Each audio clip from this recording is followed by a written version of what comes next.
윤석열 대통령 측 석동현 변호사가 어제 내외신 기자들 상대로 이번 12.3 내란 사태 당시에 윤석열 대통령이 정치인 체포를 지시한 적이 없다고 주장을 했습니다. 영상 잠시 보고 올게요. 대통령도 법률가입니다. 뭘 체포를 해라, 뭐 끌어내라 하는 그러한 용어를 쓰신 적은 없다고 들었습니다. 대통령이 체포 채자도 얘기한 적도 없을 뿐만 아니라 체포하면 도대체 어디다가 데려놓겠다는 것입니까? 실무장하지 않은 그러한 상태의 군 300명 미만의 군인들이 그날 국회로 간 상황이었고요. 사실 지금까지도 많은 증언이 나왔고 오늘만 해도 이 주장에 반박하는 단독 보도들이 쏟아지고 있어요. 한국일보 단독 보도 따르면 국회로 병력 출동시킨 이진우 전 수도바위 사령관이 윤 대통령으로부터 4명이 들어가 1명씩은 데리고 나올 수 있지 않느냐는 지시를 받았다고 합니다. 검찰에서 진술한 건데요. 체포의 채차도 얘기한 적이 없다는데 구체적인 체포 방법까지 지시한 정황이 나온 거잖아요. 어떻게 보시나요? 그러니까 이미 이제 12월 12일 날 그 두 번째 국민 담화할 때 했던 얘기의 반복이에요. 뭐 새로운 내용은 없고 저는 이제 두 가지 목적이 있는 것 같은데 하나는 저렇게 이제 사실관계의 다툼으로 이걸 가져가서 버티기를 하고 시간을 끌겠다 이 목적인 것 같습니다. 이게 원래 이제 탄핵 재판이라는 게 형사 재판에 준해서 하도록 돼 있거든요. 그래서 증인 신청을 할 수 있고. 또 법정에서 그 형사 법정에서 증인 신문하는 것처럼 탄핵 심판 과정에서도 증인 신문을 해요.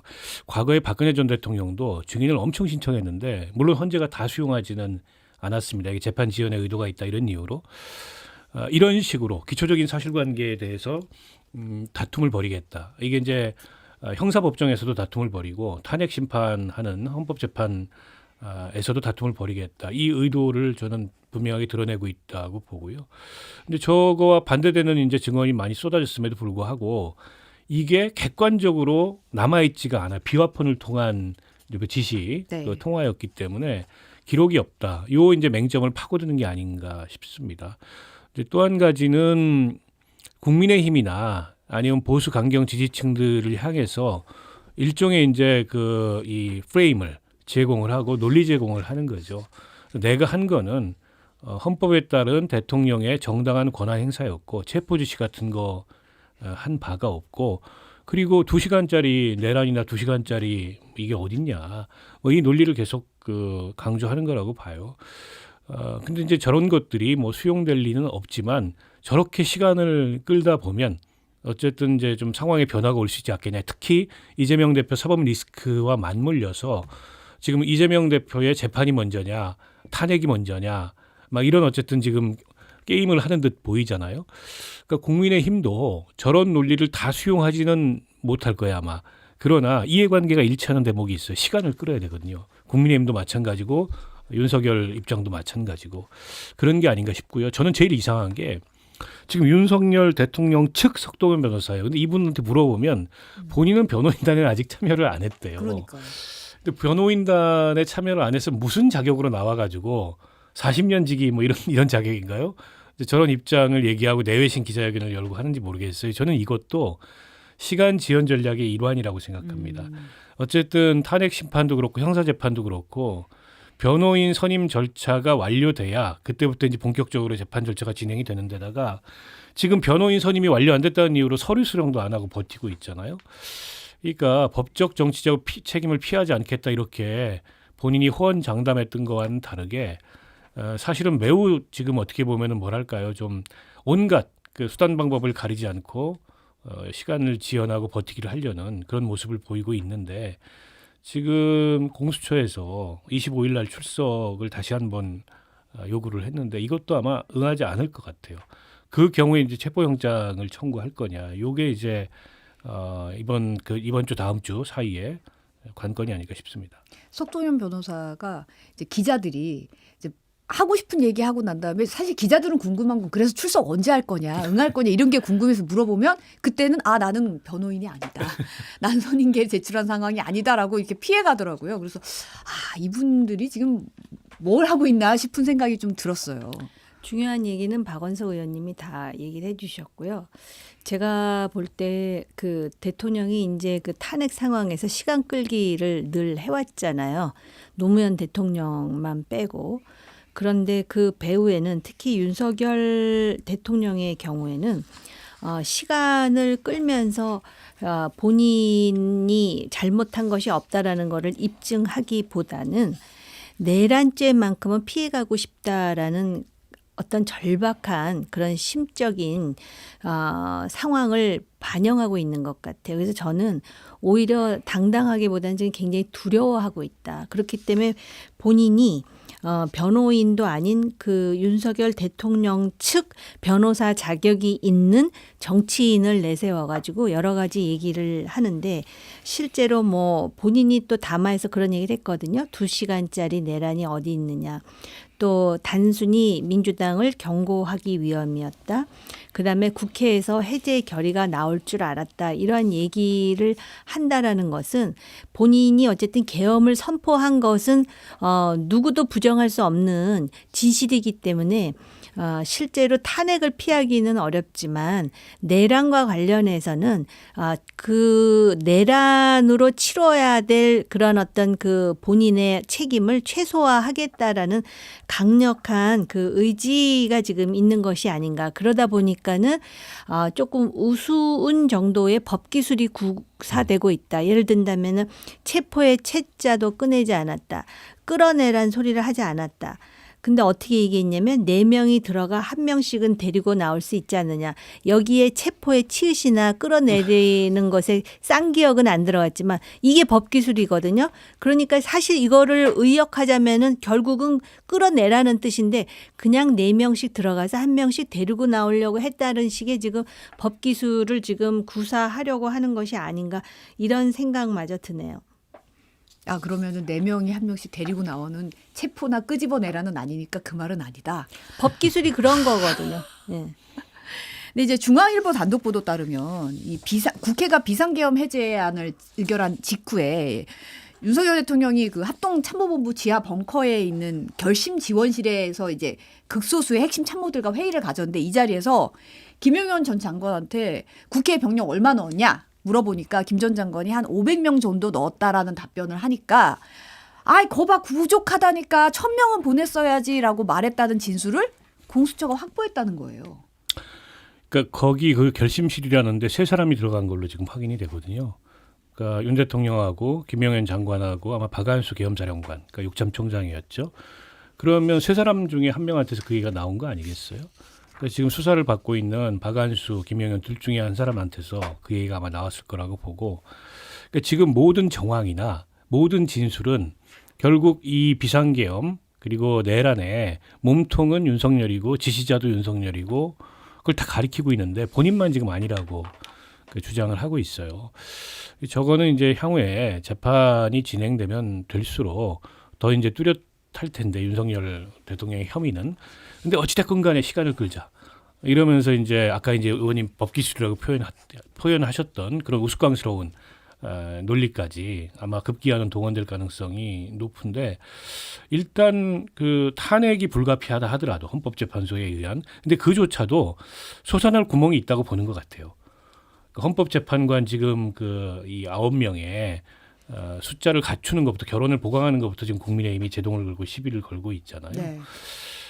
그래서 아마 그거는 윤석열 대통령 측도 그렇고 여당 측도 그렇고 여전히 솟아날 구멍이 있다 이렇게 보는 것 같고 설사 솟아나지 못하더라도 최대한 끌겠다. 왜냐하면은 헌법재판소에서 탄핵이 인용되는 순간 그로부터 60일 이내 대선이기 때문에 국민의힘은 이게 이제 전열을 정비하거나 추스릴 틈새 없이 차기 대선으로 가면 뭐 대선 해보다 마나이기 때문에 이재명 대표 사법 리스크가 더 이제 부각이 될 때까지 그다음에 자신들이 뭔가를 추슬러 가지고 대선을 치를 수 있는 그런 전열이 정비될 때까지 이걸 끌어보겠다. 이 이해관계하고 그러니까 윤석열 그 대통령이 최대한 이걸 끌어서 여론이 바뀌거나 아니면 보수층이 결집하거나 뭐 이럴 수 있는 그런 어떤 다른 반전의 계기가 마련될 때까지 상황을 연장해 보겠다. 뭐 이런 이해관계가 맞물려 가지고 말도 안 되는 억지 궤변 이런 것들이 동원되는데요.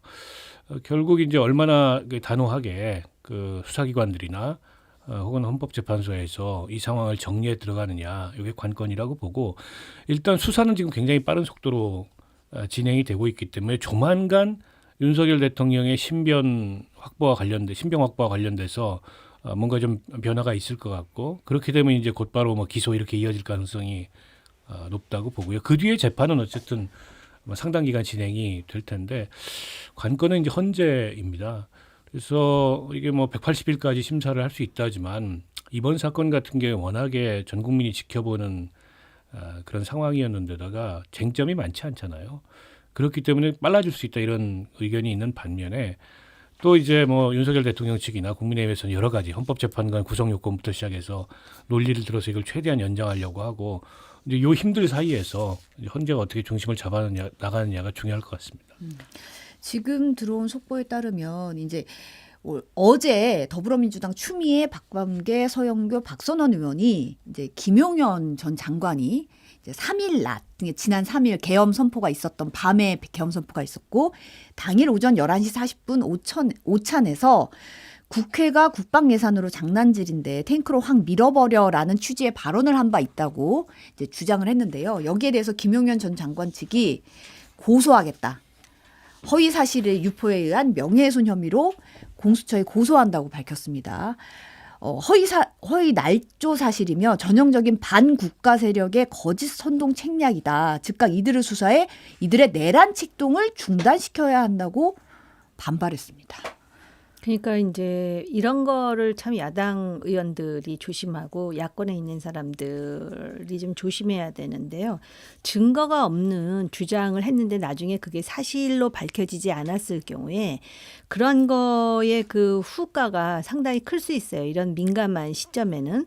그다음에 그 말을 했는지 안 했는지는 우리가 아직 확인이 안 돼 있는 상태인데 이것을 어떤 그 증언뿐만이 아니라 명백한 증거로 확인하지 않은 상태에서 정치적인 레토릭으로 이렇게 발표를 했는데 본인이 아니라고 주장하는데 정말 아닌 걸로 밝혀지게 되면은 실제로 김용현이라든지 또는 대통령이라든지 비상계엄을 선포했음에도 불구하고 이런 거에 대한 인식이 왜곡될 수 있다라는 점을 상당히 우려하지 않을 수 없고요. 다시 원래의 문제로 돌아가 가지고 대통령이 법 기술 뭐 얘기를 했는데 그것 중에 중요한 포인트가 물증이 있느냐의 여부예요. 그래서 박 의원님이 비화폰 얘기도 하셨는데 만약에 이러한 상황에서 어떤 말을 했다 그랬는데 물증으로 이것이 보완이 되지 않으면 상당한 그 다툼의 여지가 있다라는 것이죠. 단지 이제 장성들이 구속 적부심 심사를 포기하고 자신들이 진술한 부분이 있고 장성들이 진술했다라는 건 아마 자기 부관들에게 또는 부하들에게 지시 명령한 내용이 또 있을 거라 이거죠.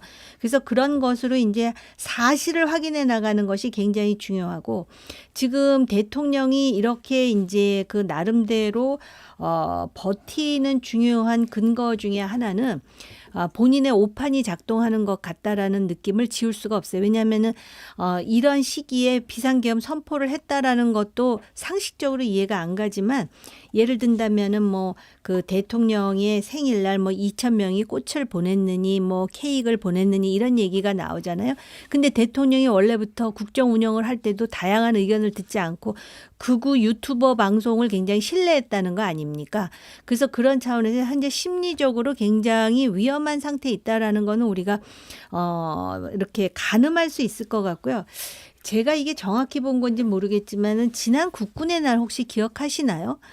그 국군의 날 동영상인지 모르겠는데 윤석열 대통령이 유일하게 검정 선글라스를 쓰고 나타난 그 부분 그래서 본인이 우파들 사이에서는 여전히 박정희 전 대통령의 그 공에 대해서 상당히 그런 그 인정을 할 뿐만 아니라 존경하는 사람들이 굉장히 많은데 본인을 그런 식으로 지금 약간 등치시키는 심리적 상태도 좀 있지 않았나? 개인적인 생각이지만 그런 생각이 들고요.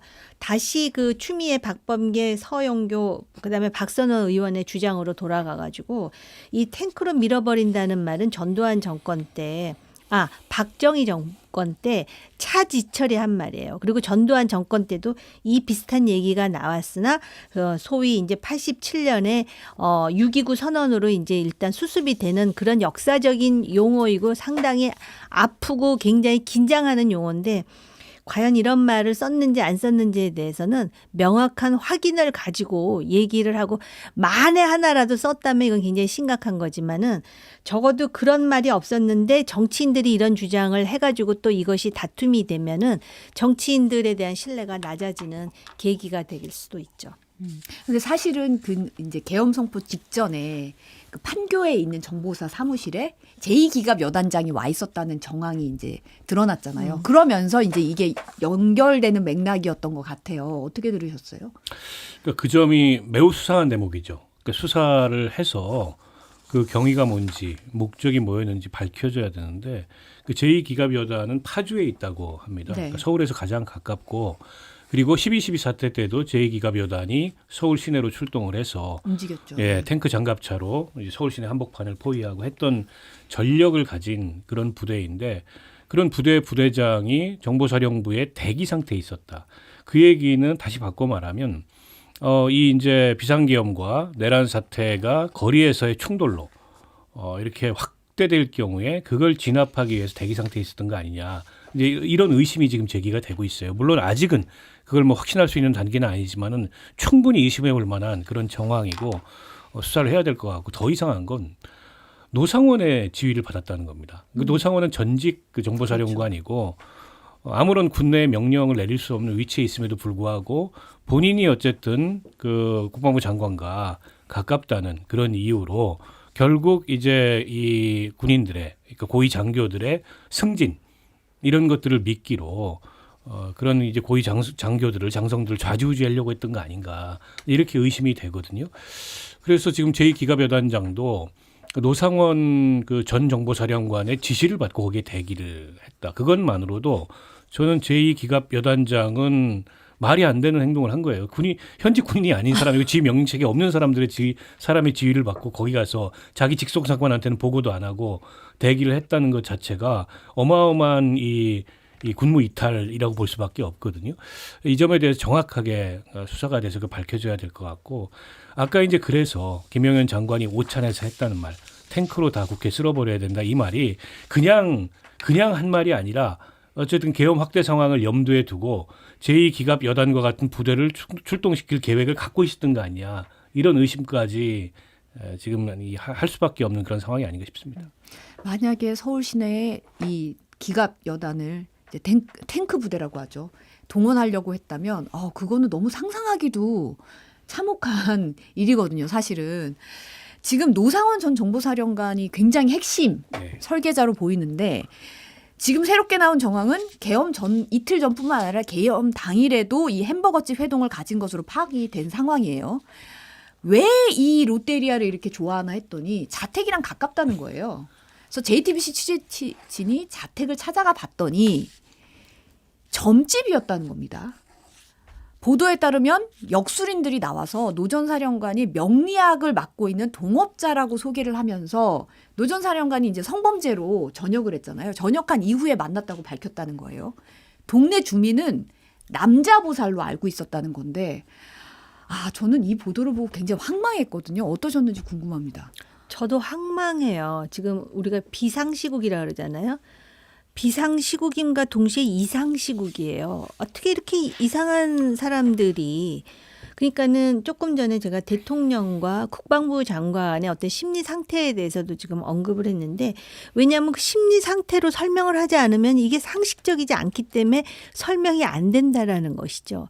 지금 우리가 무슨 개발도상국의 민주주의가 뿌리내리지 않은 상황이라면은 진짜 뭐 기갑연대의 부대장이 등장해갖고 이런 거를 그나마도 정치가 선진화되지 못해서라고 하면서 설명할 수 있을지 모르겠지만 지금 이게 통하겠습니까? 지금 국민의 어떤 그 민주주의에 대한 성숙도라든지 우리나라의 어떤 수준을 볼 때 전혀 통하지 않는데 거기다가 전직 정보사령관까지 등장하잖아요. 뭐 성추행범 이 얘기는 이제 그 사실은 뭐 이러한 내용하고 직결되는 건 아니지만은 여러 가지 그 이상한 징후를 오히려 강화해주는 하나의 그 사실이 되겠죠. 그런데 이 우리나라의 이 문제는 뭐냐면은 결국은 이 군대 내에서도 연줄주의가 이상하게 통했다라는 자기네들끼리 아름아름 자기하고 여러 가지 맥을 같이 하는 그런 사람들하고 해가지고선 이런 엄청난 일을 도모했는데 거기에 이제 전직 정보사 사령관까지 등장하는데 이 사람이 또 하필이면은 보살, 점집 이러다 보니까 또 이 정부가 상당히 그 어떤 그 무속이라든지 점집이라든지 이런 얘기를 너무나 많이 들어와가지고 뭐 법사, 도사 다 등장하잖아요. 그러다 보니까는 전체적으로 이제 어떤 그 국민적 혐오감을 그 가중시키는 요소가 되겠죠. 근데 중요한 거는 이 비상계엄을 선포하면서 실제로 군이 투입이 됐는데 실제 이제 무장을 어느 정도 했으며 실제로 이 사람들이 비상계엄을 선포하고 그 이후에 작전에 과연 그 기갑 여당까지 동원시켜서 어떤 식으로 진압하려는 계획이 있는지 이거는 왜 중요하냐면은 내란 미수에 있어서 어느 정도까지 계획이 되고 실행이 됐는지가 굉장히 중요한 거거든요. 그리고 실제로 전직 그 정보사령관이 이런 식으로 동원이 됐는데 현직이 전직의 명을 받으면서 이렇게 웃지 못할 상황까지 연출했다면은 일단 그것에 대한 사실을 이제 우리가 확인해서 지금 모자이크처럼 하나씩 맞추는 일이 더 중요할 것 같아요. 그러니까 이게 지금 그림이 우리가 그 계엄 직후에 확인하거나 생각했던 것보다 훨씬 더 큰 그림이 있었던 것 같습니다. 까면 깔수록 이게 이제 그 정말 용서할 수 없는, 상상할 수 없는 그런 얘기들이 나오지 않을까 싶은데요. 이 노상원 씨가 했던 가장 중요한 역할 중에 하나가 정보사령부로 움직인 거였습니다. 네. 본인이 정보사령관이었기 때문에 특히 이제 그 정보사령부 움직임과 관련해서 이제 부파공작원이라고 흔히 알려져 있는 HID 요원들을 정보사령부에 대기시켜 놓고 있었다. 뭐 30몇 명을. 그래서 선관위 관계자들을 한 명씩 연행해가지고 모처에 감감하려고 했다. 더 나아가서 아직 확인된 바는 아니지만은 무슨 한동훈 사살설, 그다음에 북한 위장설 이런 얘기까지 나왔어요. 근데 이게 터무니없는 얘기인 것 같지만 지금 나오는 얘기들을 보면 꼭 터무니없지 않을 수 있다라는 어떤 의심이나 심증을 버리기가 어렵습니다. 그런 면에서 좀 더 깊이 수사가 돼야 될 필요가 있을 것 같고요.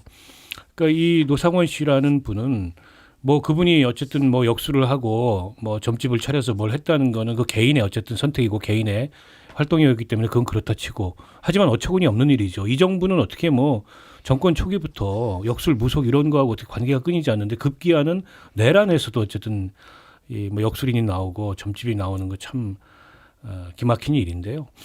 근데 이분이 어쨌든 예비역이라는 신분에 있으면서도 이렇게 그 군 장교들을 지휘하고 동원하면서 김영현 장관과의 그런 특수관계를 이용해서 이 내란을 기획하거나 여기에 깊숙이 관여한 데다가 특히 HID 같은 경우에는 절대 외부로 노출되면 안 되는 정보자산입니다. 근데 그런 정보자산을 여기에 투입해가지고 뭔가 일을 꾸미려고 했다는 건 이게 보통 일이 아니에요. 그런데다가 HID가 단지 선관위를 장악해 선관위 직원들을 연행하는 데만 필요해서 그 인력을 동원했을까? 그거는 그냥 헌병을 동원해도 돼요. 근데 저는 그게 아닌 것 같아요. 일종의 2차, 3차 소요의 확대 같은 것들을 기획했던 거 아닌가. 그런 의미에서 이 내란의 성격이 분명한 데다가 이 노상원 씨로 인해서 더더욱 뚜렷한 데다가 이거는 그냥 뭐 그 대충 조사하고 넘어갈 일이 아니고 지금 지상작전 사령부 사령관까지 대기 중이었다는 얘기가 나옵니다. 지상작전 사령부는 대한민국에서 가장 많은 그 군병력을 동원할 수 있는 네. 그런 어떤 그 사령부예요. 그러면 이게 그냥 뭐 그 2시간짜리 경고성 뭐 계엄을 선포했다 이런 건 다 지금 말이 안 되는 그 핑계에 불과하고 정말 과거의 그 5.16 같은 그런 이제 이 권력의 찬탈과 그다음에 이제 장기 집권 이런 것들을 군권을 동원해서 획득했던 거 아닌가라는 의심까지 하지 않을 수 없습니다. 자꾸 2시간짜리라는 얘기가 나오는데 사실 2시간짜리를 원한 건 아니었고 2시간짜리로 만든 건 국민들이었거든요. 사실 그런 부분에 있어서는 좀 답답하다는 생각이 좀 들고 아까도 잠깐 언급하셨지만 이제 공조수사본부 이제 공수처로 이첩이 됐잖아요. 윤석열 대통령 내란 사건이. 그러면서 이제 25일 오전 10시에 출석해서 조사받으라는 요구가 있었고, 근데 검찰이 어제 경찰 국가수사본부 총사 압수수색하고 그 우종수 본부장의 휴대전화까지 압수를 했어요. 내란 당시 12.4 내란 사태 당시 이제 체포조 활동에 대한 혐의를 조사하기 위한 거라고 했지만 아무래도 이제 공수처로 입첩한 이후에 검찰이 내부적으로 반발도 있었다고 하고 뭔가 반격에 나선 거 아니냐 이런 얘기가 나오고 있거든요. 그 양면성이 있다고 보여지는데 지금 국회의원 체포조 운영 과정에서 보고를 받았다는 진술을 그러니까는 그 우종수라는 사람이 보고 받았다라는 진술을 제3자로부터 확보했다는 거 아니에요? 그렇다면은 지금 국민의 입장에서는 사실은 지금 뭐 이것이 공조본이든 또는 뭐 검찰 특수본이든 그 안에 만약에 그 비상계엄 선포와 관련이 있는 사람과 관련이 없는 사람을 우리는 필터링할 수 있는 그런 상황이 아니잖아요. 근데 그런 진술을 받았으면 제가 볼 때 검찰에서는 조사할 필요는 있다고 보여요. 근데 하필이면 그 시점을 볼 때 대통령과 행안부 장관과 관련해서는 공조본에 이첩을 한 상황 아닙니까? 대상에 대해서. 그리고 그 이첩에 대해서 검찰 내에서 엄청난 반발이 있어서 검찰총장이 나름대로 뭐 수습하느라고 공문도 보내고 했다는 거 아니에요? 그래서 이제 그런 해석도 나올 수 있는데 그 해석은 차치하고라도 그런 진술이 있다면 조사하는 거는 맞다라고 보여지고요.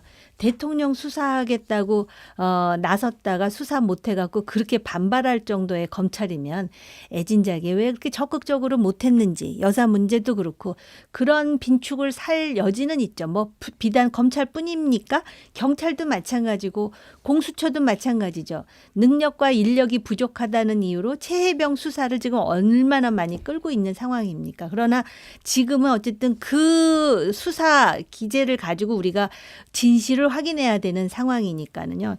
이거는 그런 해석은 가능하겠으나 정말로 그 체포조와 연루가 돼 있다면은 조사 받는 게 맞는 것이죠. 그러니까 통상에 잘 없는 일이죠. 그러니까 이미 경찰의 1, 2인자가 구속이 됐지 않습니까? 네. 이 사안과 관련돼서. 그리고 지금 검경 간의 수사 주도권 그 경쟁과 갈등이 있는데 경찰의 이제 수사 책임자는 국가수사본부장인데 휴대폰까지 압수를 했어요. 그러니까 당시 이제 방첩사령부에서 전화를 받고 이제 그 수사 경찰들을 한 100명 정도 지원해 달라. 근데 뭐 결과적으로 그 100명이 출동은 안 했습니다. 근데 영등포 경찰서를 통해서 일부가 나간 거 아니냐. 요 의심을 가지고서 지금 국수본에 대한 압수수색을 한 건데 당연히 경찰에서는 굉장히 불쾌한 반응을 보일 거고 의원님 말씀하셨듯이 이게 수사 주도권 경쟁 그리고 공수처로 사건을 이첩한 것에 대한 검찰 내부의 불만 이런 게 이제 고르게 투영된 것 같아요. 물론 확인해 볼 필요가 있어서 확인한 거다라고 하면 뭐 그 자체를 가지고 뭐 터무니없다 이렇게 얘기할 수는 없겠지만 경찰 내부에서 나오는 얘기는 어쨌든 출동 안 했다. 그리고 아침까지 시간을 끌어라. 라고 해서 시간을 끌었다. 이게 이제 경찰 관계자들의 증언이에요. 물론 그 증언이 이제 사실인지 여부도 확인이 돼야 되겠지만.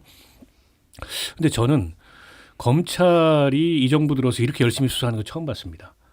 그런데다가 이게 검찰의 이제 하이에나 속성이거든요. 네. 그러니까 정권 초기에는 거의 이제 정권의 하명 수사 이런 거에 검찰이 아주 맞춤형으로 수사를 하다가 정권이 힘이 빠지면 바로 돌아서 가지고 이제 그 정권을 물어뜯는 그렇게 이제 검찰이 권력을 유지해 왔는데 그런 걸 제일 잘했던 사람이 뭐 윤석열, 한동훈 이런 사람들이에요. 근데 지금 그걸 똑같이 지금 이 정권의 검찰이 좀 하고 있는 게 아닌가 싶은데 검찰 내부에 확인되지 않은 얘기지만 들리는 얘기로는 친윤 색채가 강한 검사들이 더 난리래요. 더 이 수사를 가지고 우리가 열심히 수사해가지고 발본색원해야 된다. 그러니까 자기들 탈색이 필요하고 변신이 필요하기 때문에 그런 게 아닌데 수사권이 없어요. 내란 사건에 대해서. 그리고 이게 나중에 공소유지에 결정적인 문제가 될 수도 있기 때문에 그 논란이 커지니까 일단 공수처로 넘긴 건데 공수처가 갖고 있는 한계는 공수처의 기소권이 없습니다. 맞습니다. 이 대통령에 대해서. 그럼 다시 기소 단계에서는 검찰로 이걸 옮겨야 돼요. 그러니까 검찰 입장에서는 공수처는 수사 인력도 부족하고 검찰의 협조가 아니고서는 공수처가 할 수 있는 게 많지 않기 때문에 특별한 경계 대상이 아닌데 경찰하고는 오랜 이제 수사권 조정을 둘러싼 이 알력 관계, 갈등 관계가 있잖아요. 저도 그 연장에 있다고 봐요. 그래서 이런 일이 빚어진 게 아닌가 싶은데 지금 이 어마어마한 내란 사태 앞에서 이럴 일인가.